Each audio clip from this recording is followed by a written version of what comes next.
kaza kagire akako kugira ngo mwereke ko ageze akako ndabanza ngasome kakange kunaka ariko kuva nava muri kaminuza aho nari nagiye nari ntarabonana nawe n'ubu turabonana ariko yakanze akanyenyeri yego byanyeretse rero umuntu ndetse binyereka n'abantu ubundi aha navanye amasomo atatu nabonye umuntu nanabivuga mu kiganiro nzajya mvuga icyo ari cyo cyose wo tuzajya tuganira mu buryo amashusho azajya ajya ahagaragara mw'abantu mwe mw'abanyarwanda mwe mw'abanyamahanga mwe baturanyi ba hafi aha ngaha nzahora ashima umugore wanjye. Murakoze cyane. Yego rero nk'uko tuje turutse kuri Nyirangarama kwa Sina Gerard. Sina Gerard inshuti yanjye cyane turaziranye cyane ariko yambwiye ngo ahantumye ati ntabwo mboneka ariko Ndimbati ugende umunsurire usure umuryango. Murakoze cyane. Mwa Sina Gerard rero kwikize yambwiye ati ikintu cya mbere abana bashobora kunywaho igikoma, bashobora kuryaho ubugari, abana bakagubwa neza. Akanozo rw'iguri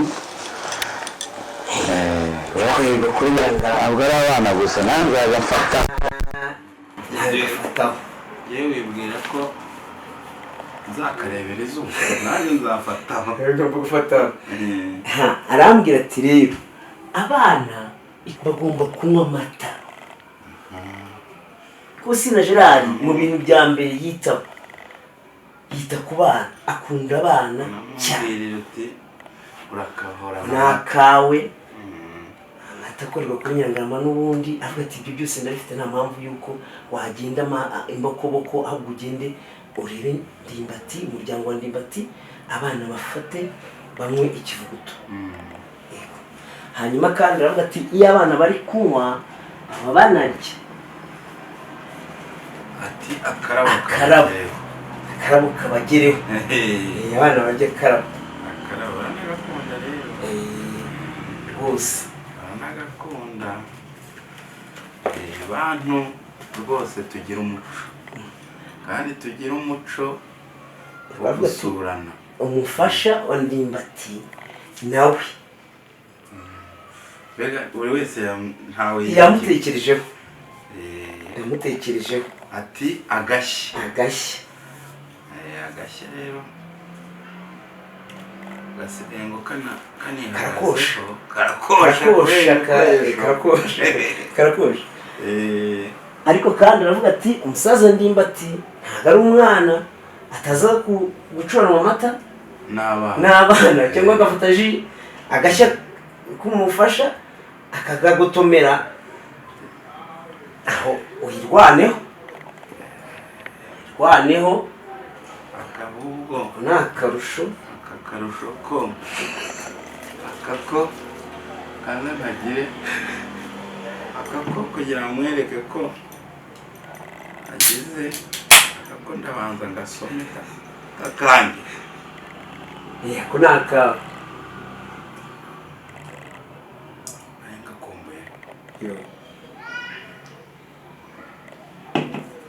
ko nakamwe ariko ngo kaba bazi ko ku mafunguro n'ubundi mufata mukunda akabanga ati karaje. Ariko uzi ko papa wanjye tumeze kimwe buriya nanjye bivuze ko ukabari k'iwanjye buriya ngira ibintu nanjye byinshi ariko ku mugani yarananyigishije. Buriya ngira inkoko, ngira inyama yitwa ikibyishimo, nkagira nyirabayazana, nkagira umwihariko, nkagira garukure, hakaba n'indi yitwa indimbati. Ayo ni amazina abantu bagiye bagira gutya bakagirana. Rero ibyo mbivugiye aho watangiriye, wagiye uvuga izina ridasa n'irindi kandi rituruka hamwe. Nanjye sanze burya nanjye kubera umwarimu mwiza, yambereye umwarimu mwiza. Kandi ko amazina atitirana kandi menshi nubwo kurebe nkagira umwihariko, nkagira ikibyishe inyuma, nkagira nyirabayazana, hakaba n'indimbati. Urumva ko amazina kandi aracyaza kuko turacyakora na sina nuko aracyakora n'ibindi byinshi. Ariko ibyo rero ibyo byose bivuga ubutumwa yari yampaye, ariko kandi ndatekereza ko hari n'ubundi bwo mwisanganiwe bunyura mu buryo umwihariko buriya wenda reka kuvuga ntabwo ari ngombwa ko umubano wanjye na Sina nk'uko twatangiye tubivuga, Sina ntabwo mufata nk'umuvandimwe gusa, ahubwo ngira ngo nkamufata nka papa, nkamufata nk'umubyeyi wanjye ndetse nk'umubyeyi wa benshi. Kuko niba twari dufite ba Sina 10, hari byinshi byahinduka. Abana biga kubera we, abakristo basenga kubera we, abakora siporo kubera we, abahinga kubera we, abashyingirwa kubera we.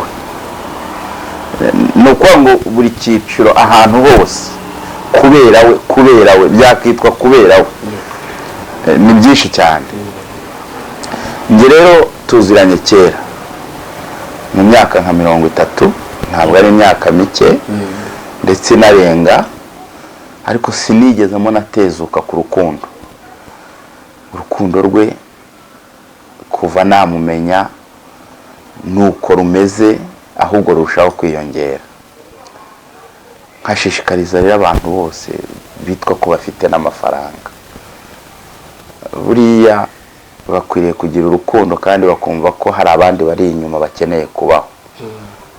Ntibabe babandi bigwizaho imitungo gusa, kuko ukwiriye kwigwizaho imitungo ariko unasaguriraho n'abandi. Gusaguriraho abandi si ukubaha amafaranga, ahubwo ni ukubahangira imirimo, ukabaha ubumenyi bagakora. Urumva kuri Sina we by'umwihariko ugeze nta muntu wabura akazi. Ugiye usaba akazi kwa Sina ntiwabura.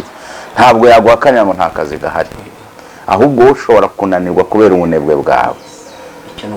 Ushobora kugira ari cyakawati cyakora cyo sinkwima akazi, ariko hariya barimo baratwika amatafari, ugasanga urinaniwe kubera ko wumva utatwika amatafari, ariko nyamara wayatwika kuko ejo wazamuka ukazamuka. Burya uwaka kazi ntago ayakazi.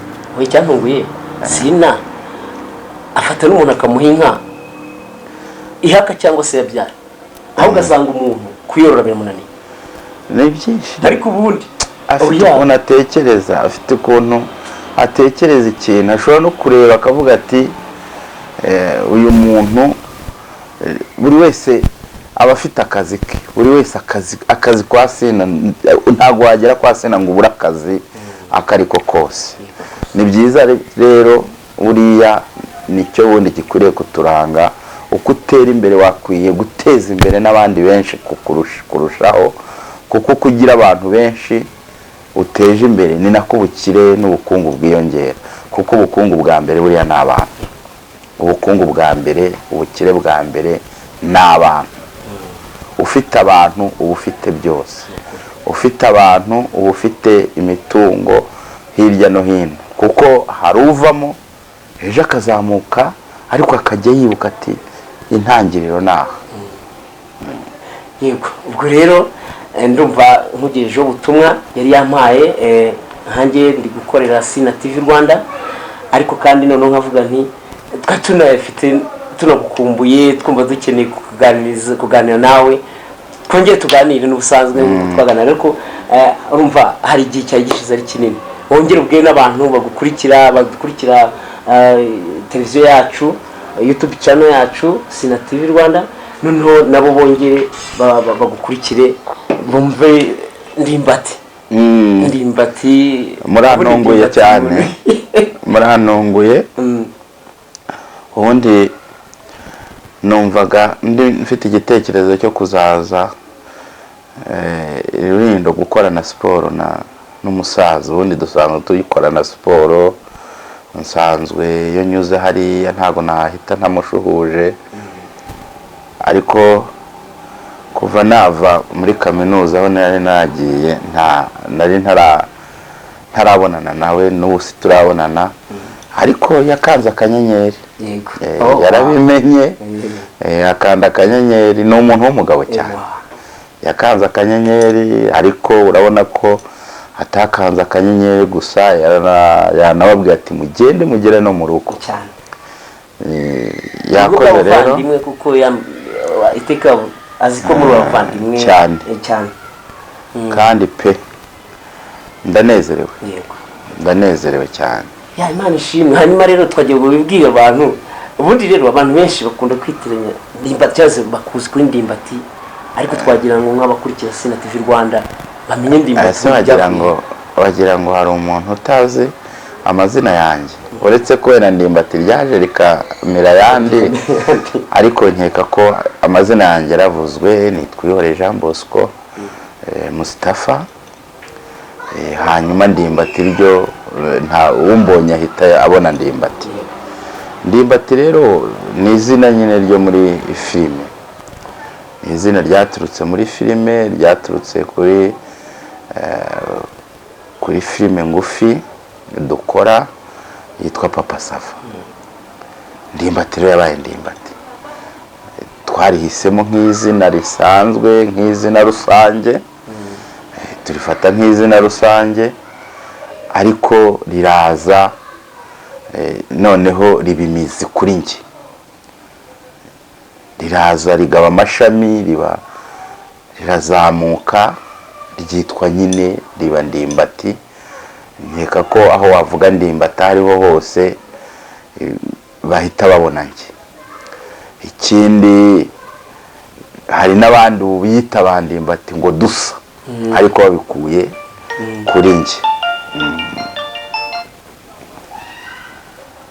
urabyumva rero izina ndimbati ryo ni izina nyine ni izina kandi ryabaye navuga ngo ryabaye kimomo ku isi yego urakoze cyane. Hanyuma rero ariko ubundi ndimbati ubundi ufite abangahe?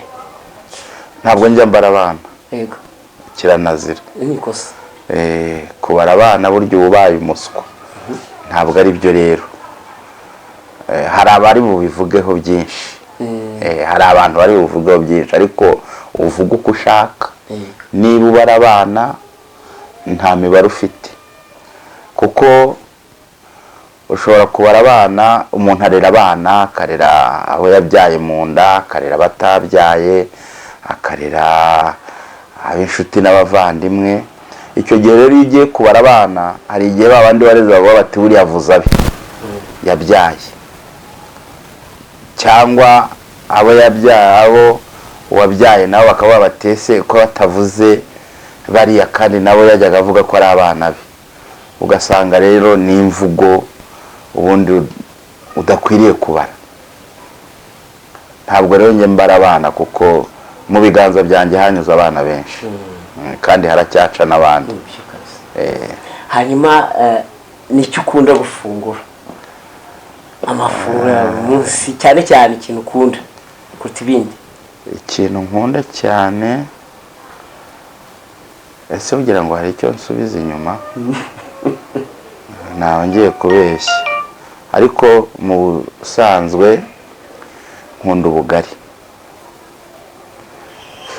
ubwo n'imboga zihindutse uko zihinduka uko ariko kose ariko ubugari buriyo mbuguze mba numva ntahenzwe.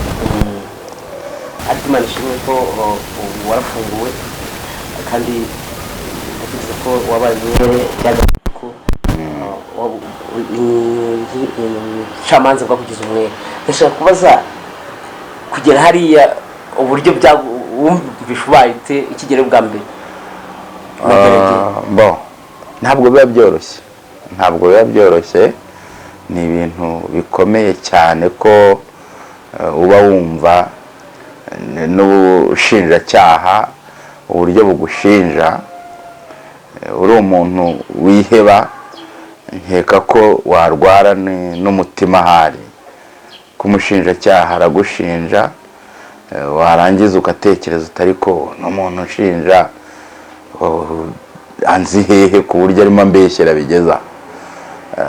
Ariko njyewe ntabwo ari ukomeze, njyewe muri kamere yanjye nzi ko ibintu byose bishoboka. Ni naryo jambo ndimo kwigisha abantu muri iki gihe, muri iyi minsi, nzanakomeza kubwira abantu, baba bato, baba bakuru, baba bifite, baba abatifite, abakize, abakennye, abagenda ingendo nyinshi, byose birashoboka. Iryo ni ryo jambo ubundi rikubiye muri byose, byose birashoboka. Ugezeyo ubuzima bwawe uburyo bwari bwifashe? Buriya nibyo nakubwiye, iyo uri umugabo, iyo uri ku isi, iyo uri umuntu, nongere mbisubiramo, byose birashoboka. Kuhagera ntabwo ari ibintu bikomeye, byanze bikunze si ikintu kiba gitangiriye kuri wowe, ni ibintu biba byarabaye no ku bandi, ndetse ugezeyo usangayo n'abandi. Ntabwo rero wagerayo ngo unanirwe kwiyadabuta ngo uhabe, kuko ni ahantu ugiye nyine, kandi ugomba kuba igihe utazi, kuko uba urimo nyine ushaka uburyo wahava cyangwa se ukaba wanahaguma. Uteganya ibintu bibiri rero, uravuga uti byari byose hano mpasanze abantu, mpasanze abagabo, kandi ndetse n'abagore barahari. Ukavuga uti aba bantu bose simbaruta. Ubundi niko njye ntekereza. Yewe harimo n'abakuruta, harimo n'abafite ubushobozi, harimo n'abari bifite, hariho nahereye nkubwira nti byose birashoboka. Uko ngeze aha ni nako nshobora no kuhava, kandi niko byagenze. Nageze rero kwibaza ntibibura, uhita utekereza, ugatekereza byinshi nk'umuntu ufite ubwenge, ariko ntabwo nanone ugomba kwiheba cyane. Ntabwo ugomba kubaho ngo wumve ko ibyacitse, cyane ko usanzeyo abandi bantu, usanzeyo abandi bantu, kandi nyuma yawe nawe hari abandi bakomeza kuza. Ntabwo rero wakwiheba ngo uvuge ngo byacitse. Imana ikora ibitangaza, ubamo uburi mu buzima bwo hanze, bwo bwakiriye gute? Ni nk'inzozi. Iyo umushinjacyaha gusabira imyaka 25 uhita utekereza.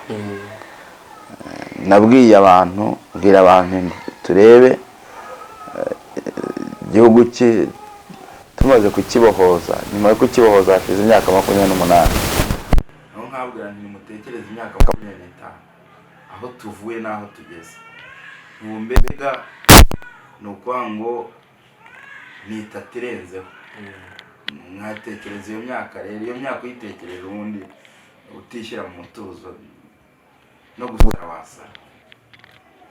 Nashimye Imana rero cyane, nshima abanyarwanda bambaye inyuma, bambaye hafi zanjye, bahangayikishijwe n'urubanza no mu itaha ryanjye.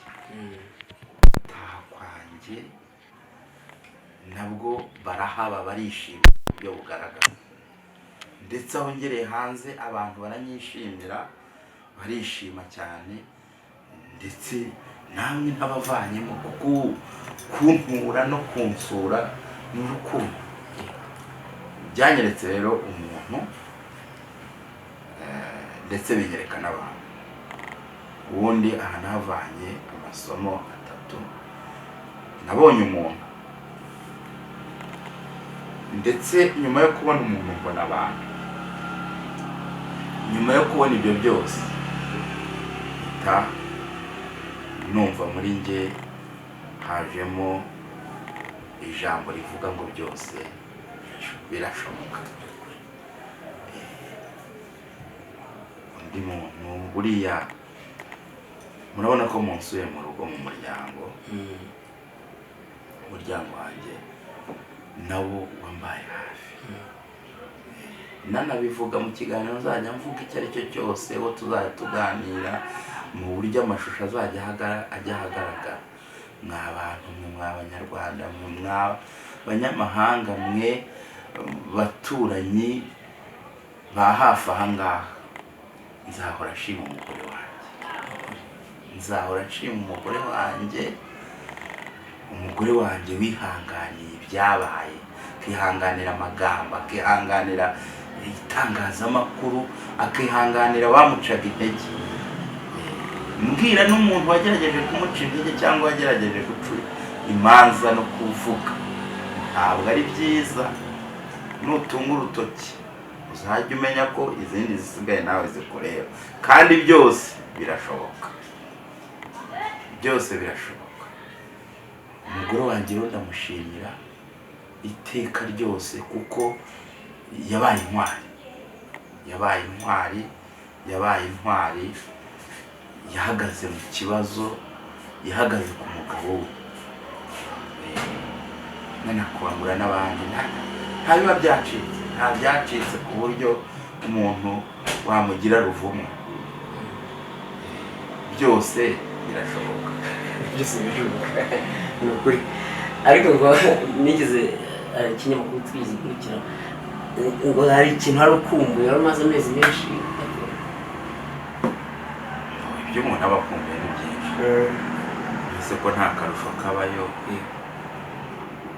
ko akarusho wenda ntakahaba kandi kaba gakenewe mu mubiri. Ubwo ni ukuvuga ngo akantu kose gasembuye hariya ntagahari. Ariko nanashimira Sina, nanone nkomeza gushimira Sina, ibindi byose yabitugezagaho, ibindi byose uretse agasembuye nta kintu washoboraga kubura. Hari kantine kandi irimo ibicuruzwa byo kwa Sina kuko niwe watsindiye iryo soko, ariko byose twarabibonaga. Uretse akangaka ntabwo kageraga ku muntu, ariko yari situwasiyo. Ariko n'ubu urabona ko yanyibutse ndakihemba, n'ubu uko kameze. Utazaza no kuri Nyangarama, kuko ari mu rugo se, kuri Nyangarama uzaza mu rugo. Hanyuma rero usa n'abasatira n'umusozo n'ubundi twagusuye, ariko ubu gahunda y'umunsi wawe imeze gute nyuma yo kuva? Gahunda y'umunsi, iminsi ntibana nk'uko wa mugore yabivuze. N'undi ngo witwa Nyirarunyonga niwe wabivuze ngo iminsi ntibana, aho yari abiturukije. Bazasoma amateka bazabimenya, wenda sinajya kubivuga hano, ariko yaricara avuga ati iminsi ntibana. Yari afite impamvu abivuze. Rero nanjye gahunda y'umunsi ubusanzwe irahindagurika bitewe na gahunda afite. Hari igihe mba afite gahunda yo kuganira n'itangazamakuru nk'uko umunsi ngo ntabwo umeze nk'uwo ndi bujye gukina, ntabwo umeze nk'uwo ndi bujye aho ngaho ku kabari kanjye, ku bikorwa byanjye. Iminsi rero igenda ihinduka bitewe n'umunsi uko nagiye mpanga, ariko ngerageza byose kubishyira mu buryo. Umunsi w'abanyamakuru, umunyamakuru wansabye tukabonana, no ku kazi ntibipfe, no gukina ntibipfe, ndetse n'abashyitsi mu rugo bakambona. Murakoze cyane. Namwe murakoze. Ubwo rero mwatuma icyo tubwira. Icyo ntabwo nari kureka kubatuma ngo mumumbwire muti muziye wakoze cyane, wakoze cyane. Ubutaha ndakumbuye siporo yo kuzamuka Tare tukajya ku mafaraje tukongera tukagirana ibihe byiza ko twagiye tugirana ibihe byiza mu gihe kitari gito. Mubwire ku munsi wa siporo nanjye nzamanuka dukorane siporo, ndabikumbuye. Nkumbuye gutera uriya musozi, nkumbuye kuba ndi kumwe n'abantu b'Irurindo, nkumbuye kuba ndi kumwe n'umusaza tuzamuka kujya musozi tuganira, agenda anyereka ibikorwa bye. Mumunshimire cyane cyane, mushimire n'abandi bose n'abakozi bakorera cyane, bose baranzi kandi barankunda, nanjye ndabakunda. Murakoze cyane. Murakoze cyane. Nuko sawa sawa sawa.